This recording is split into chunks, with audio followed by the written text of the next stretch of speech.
तीन। चल।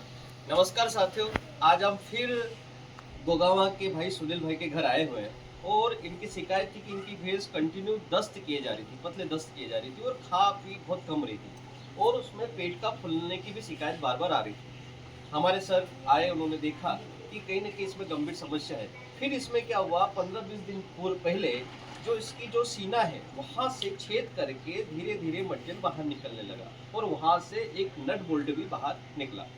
तो काफी हद तक उसकी डायग्नोसिस हुई कि कहीं ना कहीं इसने कुछ फॉरेन बॉडी कुछ खा रखा है, जिसकी वजह से इसमें ये समस्या आ रही है। तो हमारे सर के साथ मिलकर सुनील भाई राजी हुए कि भाई हम इसको भैंस को बचाना चाहते हैं और हम ऑपरेशन करवाना चाहते हैं। तो हमने देखा और आज हमारी पूरी टीम गोगांव में आकर के भैंस का ऑपरेशन किया। तो आप देख रहे हो कि हमारे सामने किस तरह से लगभग इसको आप उठाओगे तो लगभग ये 35 से 40 किलो वजन का पूरा प्लास्टिक, रबड़, आपके जो पतंग के धागे हैं और इसमें ट्यूब्स है, टायर है, ये सारी चीजें मिली। साथियों, वैसे तो जो हमारे लावारिस पशु रहते हैं वो बाजार में बाहर घूमते हैं और बाहर घूमते समय कई बार ऐसा होता है कि जो खाने पीने की वस्तु रहते हैं तो लोग क्या करते हैं, पॉलीथीन में फेंक देते हैं, जिसकी वजह से पशु तो उसको अलग नहीं कर सकता क्योंकि वो तो इंसान नहीं है।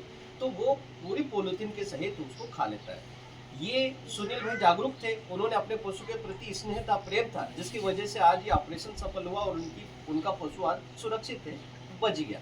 लेकिन क्या होता है, कई बार हम देखते हैं कि लावारिस पशु रहते हैं, वो ऐसी चीजें खाते हैं तो वो मृत्यु का मौत का शिकार हो जाते हैं। तो साथियों, हमें क्या है, जागरूकता हमारे बीच में होनी चाहिए। यदि हम कोई सा पॉलिथीन में सामान लाते, वैसे तो पॉलिथीन में सामान नहीं लाना चाहिए।